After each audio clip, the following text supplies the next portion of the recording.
देवघरात चुकूनही ठेवू नका या देवी देवतांच्या मूर्ती किंवा फोटो. स्वामी भक्तांनो, भगवान शिवाची नृत्य करणारी मूर्ती म्हणजेच की त्यांच्या नटराज मृदेची मूर्ती घरात ठेवू नये. असे मानले जाते की भगवान शंकर जेव्हा खूप रागवतात तेव्हाच ते नृत्य करतात. त्यामुळे भगवान शंकरांची तांडव नृत्य करतानाची मूर्ती किंवा फोटो घरी ठेवणे शुभ मानले जात नाही. असे म्हटले जाते की यामुळे कुटुंबामध्ये मतभेद निर्माण होतात. दुसरी गोष्ट आहे ती म्हणजे लक्ष्मी मातेची उभी मूर्ती. लक्ष्मी मातेची मूर्ती किंवा फोटो घरात उभ्या स्थितीत ठेवू नये. माता लक्ष्मी जर तुमच्या घराच्या पूजेच्या ठिकाणी उभ्या स्थितीत असतील तर त्या मान्यतेनुसार धनाच्या बाबतीत हे अशुभ लक्षण देत असते. असे म्हटले जाते की जेव्हा असे होते तेव्हा पैसा तुमच्या हातामध्ये राहत नाही. तिसरी गोष्ट आहे ती म्हणजे महाकाली देवीची मूर्ती. महाकाली हे आदिशक्ती पार्वतीचे रूप आहे.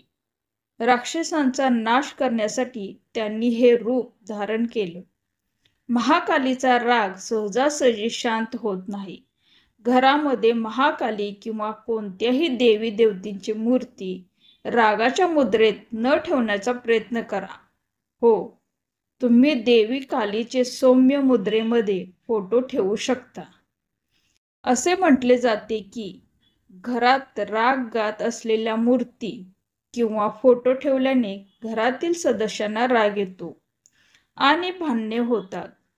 त्यामुळे घरात फक्त सौम्य मूर्ती ठेवायची आहे. चौथी गोष्ट आहे ती म्हणजे शनिदेवांची मूर्ती. शनिदेव हे न्यायप्रेमी असल्याचे म्हटले जाते, पण पत्नीने दिलेल्या शापामुळे त्यांची दृष्टी शापित झाली आहे. अशा स्थितीत चुकूनही शनिदेवांच्या डोळ्यात पाहिले तर तुमचे वाईट दिवस सुरू होतील. म्हणूनच त्यांच्या चरणाकडे पाहून त्यांना नेहमी नमस्कार करायचा आहे. शनिदेवांची मूर्ती पूजनही घरात करू नये. शनिदेवांना घरात ठेवल्याने त्यांची दृष्टी आपल्यावर, आपल्या घरातील सर्व सदस्यांवर पडते. याला शुभ चिन्ह मानले जात नाही. असे केल्याने तुमचे नुकसान होऊ शकते. पाचवी गोष्ट आहे ती म्हणजे राहू. राहू किंवा केतूच्या मूर्ती तसेच राहू किंवा केतूच्या मूर्तीशी संबंधित ही गोष्ट जाणून घ्या.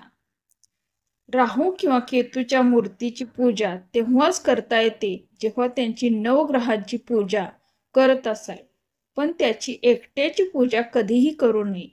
असे केल्याने मोठे नुकसान सहन करावे लागू शकते.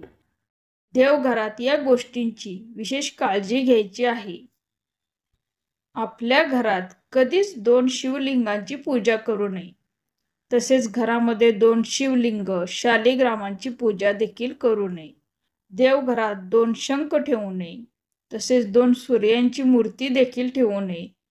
तर मित्रांनो, साध्या सोप्या अशा या गोष्टी तुम्ही अवश्य पाळायच्या आहेत.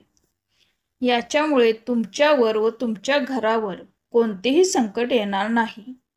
असेच माहितीपूर्ण व्हिडिओ पाहण्यासाठी चॅनलला सबस्क्राईब करा. धन्यवाद. श्री स्वामी समर्थ.